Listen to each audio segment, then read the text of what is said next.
Hello guys, मेरा नाम राहुल चौहान। मैं इस वीडियो में आपको बताता हूं कि आप अपने जावा कोर प्रोजेक्ट का सेटअप विजार्ड कैसे क्रिएट करेंगे, ईएक्सी फाइल कैसे बनाएंगे। दो स्टेप होते हैं, पहले ईएक्सी बनाई जाती है, फिर सेटअप विजार्ड क्रिएट होता है। तो उसके लिए क्या क्या रिक्वायरमेंट है, सबसे पहले आप अपने प्रोजेक्ट का जार फाइल क्रिएट करिए। जार फाइल कैसे क्रिएट करते हैं अभी बताता हूं स्टेप। और प्रोजेक्ट में अगर कोई लाइब्रेरी यूज करिए, जैसे मान लीजिए आपने प्रोजेक्ट में कोई जेडीबीसी यूज कर रखा है या जे कैलेंडर वगैरह कुछ यूज कर रखा है, तो वो भी रिक्वायर्ड रहेगा। तो पहला टूल हो गया प्रोजेक्ट की जार फाइल और लाइब्रेरी। दूसरा टूल है प्रोजेक्ट में जो आप अपने जो ऐप का आइकन रखेंगे, वो एक आइकन फाइल या तो आप खुद से बिल्ड कर लीजिए या फिर डाउनलोड कर लीजिए। .ico फाइल होनी चाहिए, ध्यान रखिएगा, जेपीजी पीएनजी नहीं चलेगा। उसके बाद एक सॉफ्टवेयर चाहिए लॉन्च फॉर जे या कोई और सॉफ्टवेयर, बहुत सारे सॉफ्टवेयर आते हैं, मैं लॉन्च फॉर जे यूज करूंगा, फ्री सॉफ्टवेयर है और बहुत ज्यादा फेमस भी है। ये हमारी जार फाइल को ईएक्सी बनाएगा, तो ये होगा ईएक्सी बिल्ड करने के लिए। और दूसरा सॉफ्टवेयर जो यूज होगा इन्नो सेटअप, ये यूज होगा ईएक्सी से सेटअप बनाने के लिए। तो पहले तो जार फाइल चाहिए, फिर ईएक्सी बन जाएगी, फिर सेटअप बन जाएगा। और इस सब के लिए हमें जो है अपने पूरे सेटअप में जेडीके भी रखना होगा। तो वी रिक्वायर्ड जेडीके ऑल्सो, हमें जेडीके भी अपने पूरे सेटअप के अंदर ही रखेंगे, जिससे कि किसी को मैं अगर अपना सॉफ्टवेयर दूं तो उसके कंप्यूटर में कौन जेडीके हमें फर्क ना पड़े, मेरा सॉफ्टवेयर मेरे अपने जेडीके पे चल जाएगा, तो मेरे सॉफ्टवेयर के साथ जेडीके अपन दे देंगे। तो ये सारी चीजें, 5 चीजें जो हम लोग रखेंगे। तो चलिए अब मैं ये सब चीजें, अब ये सॉफ्टवेयर की बात आया कि सर सॉफ्टवेयर कहां से मिलेंगे, तो मैं अपनी वीडियो के डिस्क्रिप्शन में इन दोनों सॉफ्टवेयर का लिंक भेज दूंगा, आप वहां से इन दोनों को डाउनलोड कर लीजिएगा। बाकी सब ये जेडीके आपके सिस्टम में ही है, प्रोजेक्ट आपके नेटबीन्स एक्लिप्स में होगा ही, आइकन फाइल आप डाउनलोड करेंगे अपने से। तो चलिए अब ये काम प्रैक्टिकली कर जी। ये मेरा स्पेंडिंग ट्रैकर एक प्रोजेक्ट है, मैं इसका सेटअप ईएक्सी और सेटअप बिल्ड करूंगा। तो सबसे पहले अपने प्रोजेक्ट पे जाइए, इस फ्रेम को प्रोजेक्ट पे जाकर ये जो आप देख रहे हैं क्लीन एंड बिल्ड वाला बटन प्रेस करिए। ये क्लीन एंड झाड़ू हथौड़ा वाला जो बटन है, इसको प्रेस करिए, इससे आपकी जार फाइल क्रिएट होगी, लाइब्रेरी बिल्ड होगी। तो क्लिक कर दिया सर। तो जैसे ही क्लिक कर दिया, तो अब आप जाके देखिए जहां प्रोजेक्ट सेव है कि वहां पर आपका प्रोजेक्ट का जार फाइल बना है और लाइब्रेरी बनी है कि नहीं। तो जाके देखते हैं। मेरा प्रोजेक्ट सेव हो रखा है डी ड्राइव में, नेटबीन्स प्रोजेक्ट में, ये रहा। तो यहाँ पर डीएसटी फोल्डर, ये जो फोल्डर है ये अभी बना है। तो ये फोल्डर में हमारी ये जार फाइल होगी। This is the project jar file we have and this is the library files. तो ये भी हमारी बन गई, तो बढ़िया, लाइब्रेरी भी क्रिएट हो गई और जार फाइल भी बन गई। तो पहला स्टेप जो है हमारे ईएक्सी बनाने के लिए जो है कंप्लीट हो गया है। एक बात का ध्यान रखिएगा, अगर आप नेटबीन्स 11.3 यूज कर रहे हैं, सॉरी, तो अगर आप 11.3 जो नेटबीन्स यूज कर रहे हैं, तो ये लाइब्रेरी जो आपकी बिल्ड हो गई, लिब फोल्डर जो आपको बनाना है ये, तो ये बन गया।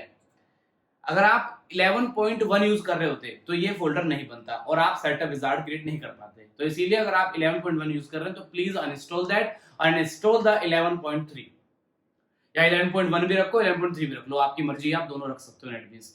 लेकिन अगर आप सेटअप बिल्ड करना चाहते हैं तो नेटबीन्स का 11.3 वर्जन चाहिए, या फिर नेटबीन्स का जो पुराना वर्जन, पहले जब नेटबीन्स, अब तो अपाचे के अंडर में आता है, अपाचे नेटबीन्स हो गया कैसी, तो जो नेटबीन्स का जो 8th वर्जन था वो भी आप यूज कर सकते हो, उसमें भी सीधे सीधे बिल्ड हो जाता था। लेकिन 11.1 वाले वर्जन में, 11.1 वर्जन में ये दिक्कत थी। 11.3 इसीलिए रिकमेंड कर रहा हूँ। तो चलिए नेटबीन्स का काम खत्म, हमारे पास जार फाइल आ गई, लाइब्रेरी आ गई। जार फाइल और लाइब्रेरी को दोनों को कॉपी कर लेते हैं। अब एक फोल्डर बनाते हैं जहां पे सारा का सारा जो है तामझाम रहेगा, ईएक्सी फाइल और सेटअप वगैरह सब वहीं रहेगा सेपरेटेड। अपने सोर्स कोड को अफेक्ट ना करें, इसलिए मैंने एक न्यू सेटअप नाम का फोल्डर बनाया है। तो मैंने फोल्डर बना रखा है, इसमें मेरे पास आइकन फाइल है बस अभी। तो मैंने वो जो कॉपी भी करा था वो मैंने यहाँ पेस्ट कर दिया, जार फाइल और हमारे पास लाइब्रेरी अवेलेबल होगी। तो जार फाइल है और हमारे पास लाइब्रेरी है और आइकन है। अब क्या चाहिए, जेडीके चाहिए। तो अपने कंप्यूटर का जेडीके, अपने कंप्यूटर का जो जेडीके है, तो उसको जो है जावा फोल्डर में जाके, ये जेडीके में 14 द लेटेस्ट वर्जन यूज कर रहा हूँ, प्रोजेक्ट भी जेडीके पे बनाया था 14 पे। तो मैं, क्योंकि प्रोजेक्ट जेडीके 14 पे बनाया है, तो मैं यही रिकमेंड करूंगा कि जिस जेडीके पे आपने प्रोजेक्ट बिल्ड करा है वही जेडीके, अगर आपके पास मल्टीपल जेडीके सिस्टम है, तो अगर आपके पास एक ही जेडीके है तो जो भी जेडीके हो उसको कॉपी कर लो, जेडीके को कॉपी करना ध्यान रखिएगा। तो जेडीके कॉपी करा और कहां पे, ये मुझे रखना था आपने, हाँ यहाँ पे उस जेडीके को पेस्ट कर दिया। तो सर अब हमारे पास जेडीके अवेलेबल है, लाइब्रेरी अवेलेबल है, प्रोजेक्ट की जार फाइल अवेलेबल है, आइकन अवेलेबल है, बस अब ईएक्सी बनाइए और अपना सेटअप बनाइए। तो एक काम और करिए, एक फोल्डर बनाओ, एक नया फोल्डर बनाओ, इसे किसी भी नाम से बना लो, आप XYZ नाम दे दो। ये दोनों फोल्डर इसके अंदर रख देना, सर ये क्यों कर रहे हैं? इससे क्या होगा, अगर आप ये XYZ नाम का फोल्डर जो बना रहे हैं, इसके अंदर दोनों फोल्डर रखने से क्या होगा कि जब हम लोग अपने सेटअप विजार्ड में जेडीके और लाइब्रेरी को लिंक करेंगे तो आपको एक फोल्डर से ही दोनों काम हो जाएंगे, दोनों को अलग अलग नहीं करना पड़ेगा। ये रिकमेंडेड है, ये करना प्लीज। चलिए हमने अपनी लाइब्रेरी और जेडीके इसमें रख दिए, जार फाइल हमारी ये रही, आइकन ये रहा। तो अब हम लोग को क्या काम है, अगला स्टेप है कि Launch4j वाला सॉफ्टवेयर जो है, जिसका लिंक आपको डिस्क्रिप्शन में मिल जाएगा, इस सॉफ्टवेयर को इंस्टॉल करिए और रन कराइए। तो चलिए मैं इसको इंस्टॉल कर रहा हूं। ये सॉफ्टवेयर इंस्टॉल हो गया और रन हो गया। सॉफ्टवेयर आपके सामने। अब इस सॉफ्टवेयर का यूज करके बनेगी exe फाइल आपके सामने न्यू फोल्डर वाले, न्यू सेटअप वाले फोल्डर में। यहां पर अब एक exe फाइल बनेगी, देखना। तो चलिए स्टेप क्या, सबसे पहले यहां पे जाइए, इस ऑप्शन में आप देख रहे हैं आउटपुट फाइल, मतलब आप यहां पे डिसाइड करिए कि आपकी जो exe फाइल है वो कहां होगी, किस नाम से होगी। तो मैंने कहा न्यू सेटअप वाला जो फोल्डर है वो सिलेक्ट कर लिया और यहाँ पर क्या नाम दे दिया, प्रोजेक्ट का जो नाम है वही नाम दूंगा, स्पेंडिंग ट्रैकर डॉट exe लगाना ना भूलें।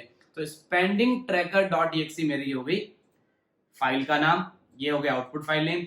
ये पूछा जार फाइल कौन सी यूज होगी, क्योंकि जो जार फाइल है उसी का exe बनता है। तो जार फाइल यहाँ पर हमारी जो स्पेंडिंग ट्रैकर वाली थी डेस्कटॉप पे, जो मैंने वहां से कॉपी कर दी नेटबीन से, तो ये मेरे पास होगी, जार फाइल सेलेक्ट होगी। आइकन क्या रहेगा, आइकन मैंने वहां से पहले से रखा ही था सिस्टम में, .ico फाइल हो गई। तो कोई मैनिफेस्ट फाइल की जरूरत नहीं है, क्योंकि हमारे पास सीधा सीधा प्रोजेक्ट बनाते वक्त मेन मेथड फिक्स था कि मेन क्या रहेगा, कोई चेंज डायरेक्टरी देने की जरूरत नहीं, कमांड लाइन आर्गुमेंट कुछ नहीं है, प्रोजेक्ट की कोई प्रायोरिटी नहीं होगी। तो बेसिक ये 3 काम आपको करने हैं, और एक अपने exe बनाते वक्त ये बताना पड़ता है कि आपका जेडीके जो है वो कहाँ है, उसका पाथ बताना पड़ेगा। तो बंडल JRE पाथ में जाकर यहाँ लिखना है आपको केवल और केवल,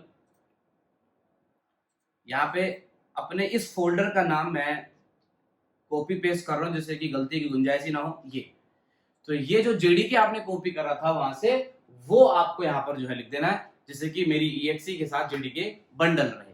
बस अब आपने प्रेस करना है ये बिल्ड रैपर वाला ये बटन, ये जो सेटिंग बटन आपको दिख रहा है इसको बोलते हैं बिल्ड रैपर। तो इस बटन को प्रेस करिए, ऑटोमेटिकली आपका सारा यहाँ पर एक exe फाइल बिल्ड होगी। अभी कहां पर, यहाँ पे नहीं, यहाँ पे ये लोकेशन सेट हुई थी ना, यहाँ बिल्ड होगी अभी, देखना।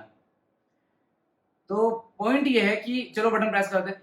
तो जैसे बटन प्रेस करेंगे तो एक ये जो सॉफ्टवेयर है Launch4j, ये क्या करता है कि स्क्रिप्ट लिखेगा। स्क्रिप्ट होती है, XML स्क्रिप्ट होती है, जिससे कि आपकी जो exe फाइल है वो बिल्ड होगी। वो स्क्रिप्ट क्या है, कैसे काम करती है, कोई मतलब नहीं हमें उससे, बस Launch4j कह रहा है कि जो स्क्रिप्ट बनाई है उसने उसे सेव कर लो। तो किसी भी नाम से कोई भी नाम दे दो, डेस्कटॉप पे न्यू फोल्डर में एक्सेस हो, इसको सेव कर ले।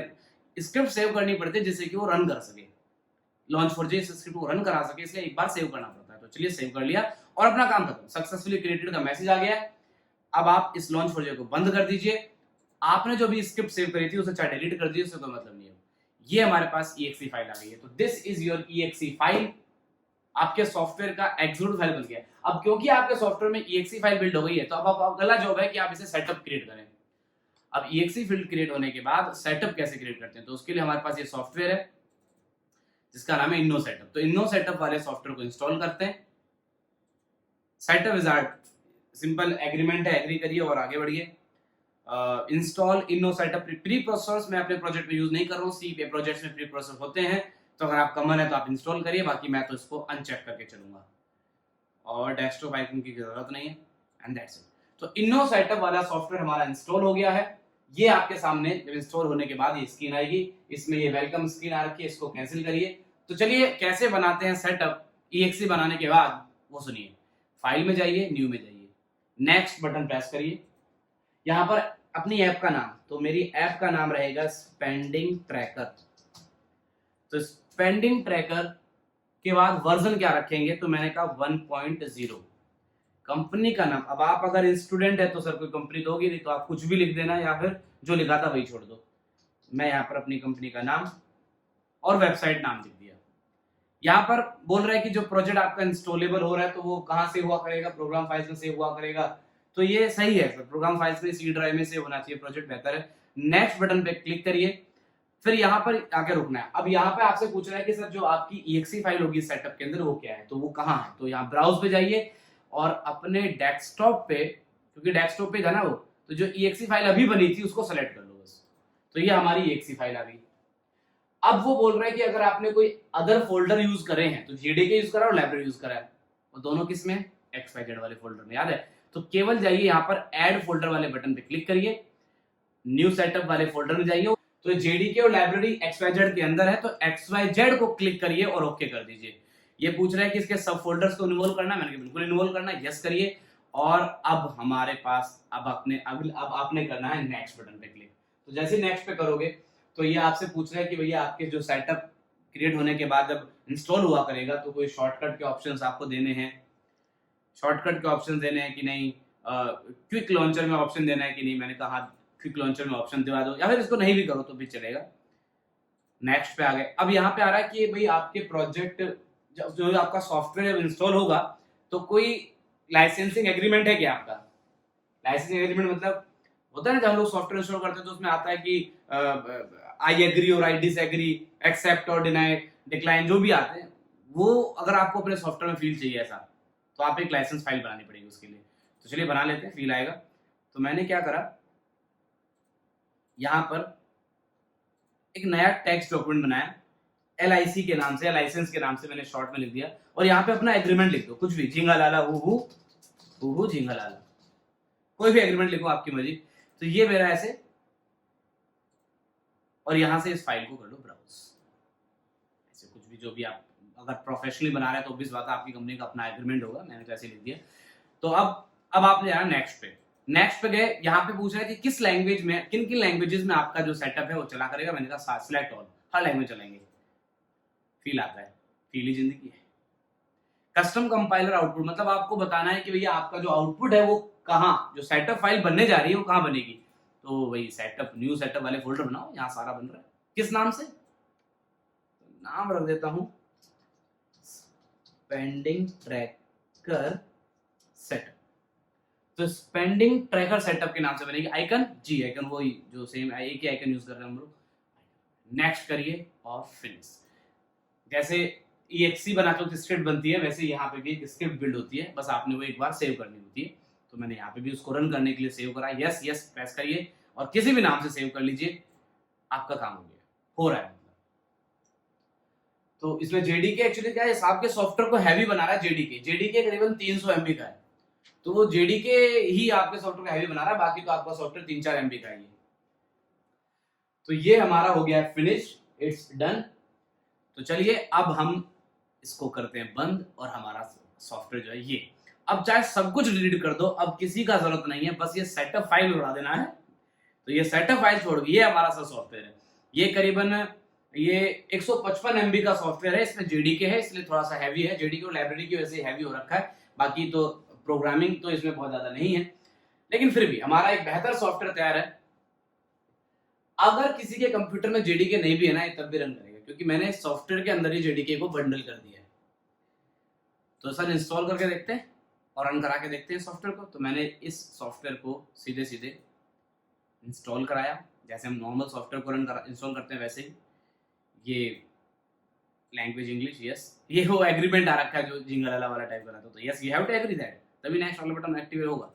नेक्स्ट, और ये सी ड्राइव में प्रोग्राम फाइल्स के अंदर जो है सेव होने जा रहा है प्रोजेक्ट। और ये क्रिएट डेस्कटॉप शॉर्टकट पे ऑन करेंगे, यस हमें चाहिए। ये आपका जो है सॉफ्टवेयर अब इंस्टॉल हो रहा है। सी ड्राइव में आपकी सारी फाइलें जा रही हैं, लाइब्रेरी जेडीके सब जा रहा है, और शॉर्टकट आपके डेस्कटॉप बन जाएगा, और आपका सॉफ्टवेयर वैसे इंस्टॉल हो रहा है जैसे बाकी सॉफ्टवेयर आप जो है डाउनलोड कर इंस्टॉल करते हो। तो ये बहुत सही चीज है, मतलब आप केवल प्रोग्रामिंग जो है, ये रन भी हुआ, अपने आप रन भी हो गया। चलिए रन हो गया, बंद करो, हम तो खुद से, ये हमारा सॉफ्टवेयर है। ये जैसे नेटबीन्स, इक्लिप्स है, वैसे आपका सॉफ्टवेयर भी है।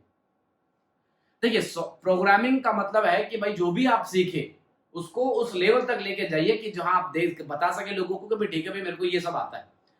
अब बड़ा सॉफ्टवेयर चाहे छोटा सॉफ्टवेयर, लेकिन सॉफ्टवेयर का फील आना चाहिए कि भाई मैंने बनाया। केवल नेटबीन्स पे कोड कर लिया, कमांड लाइन पे कोड कर लिया और रन करा के खुद ही बैठे, किसी को पता ही नहीं क्या बना रहे हो, तो ये फील नहीं आता। तो इसलिए सॉफ्टवेयर चाहे छोटा बड़ा हो, उसका सेटअप वेटअप तो बनाया करो, और फिर लोगों को डिस्ट्रीब्यूट भी करो कि भाई ये मेरा सॉफ्टवेयर यूज करिए काम के लिए। तो छोटे छोटे सॉफ्टवेयर बनाओगे तब आपकी जो नॉलेज है वो और बढ़ेगी। तो मैं रिकमेंड करता हूं कि आप नेटबीन्स में कोई भी प्रोजेक्ट बनाएं, उसका सेटअप वेटअप बनाना सीखें और अपने सॉफ्टवेयर को डिस्ट्रीब्यूट करें, लोगों तक दें और लोगों की प्रॉब्लम सॉल्व करिए। छोटी छोटी प्रॉब्लम भी सॉल्व करोगे तो आपको बहुत अच्छी नॉलेज होगी। ये सॉफ्टवेयर रन कर रहा है, डबल क्लिक करिए and it is working well. इस सॉफ्टवेयर, अगर आपको इस सॉफ्टवेयर के बारे में पता है, आपने सॉफ्टवेयर मेरे साथ, इसकी पूरी वीडियो है, सॉफ्टवेयर की पूरी वीडियो है, अगर आपने पूरा सॉफ्टवेयर मेरे साथ बनाया तो आप जान रहे हैं कि सॉफ्टवेयर क्या करता है। ये एक्सपेंस मैनेजमेंट का सॉफ्टवेयर है। तो जो भी अमाउंट यहाँ पे आप डिसाइड करते हैं तो वो यहाँ पे ऐड हो जाता है कि भाई आपने ये एक्सपेंस ऐड कर दिया है। एक्सपेंस को कोई भी कभी व्यू कर सकता है, डेट वाइज आप यहाँ से व्यू कर सकते हैं, कैटेगराइज व्यू कर सकते हैं कि किस दिन के बीच में कितना कितना एक्सपेंस हुआ है, टोटल अमाउंट वगैरह आता है। तो चलिए, कोई नई कैटेगरी ऐड करनी है तो नई कैटेगरी ऐड कर सकते हैं आप। तो चलिए, फिर इस सॉफ्टवेयर के बारे में ज़्यादा बात नहीं करूंगा। तो सेटअप बनाना जो है हम लोग को आ गया है यहाँ पर, ये सारी। तो चलिए, इस वीडियो में इतना ही। Thank you so much. Please like the video अगर वीडियो पसंद आई तो, and subscribe my channel. Thank you so much. Bye bye.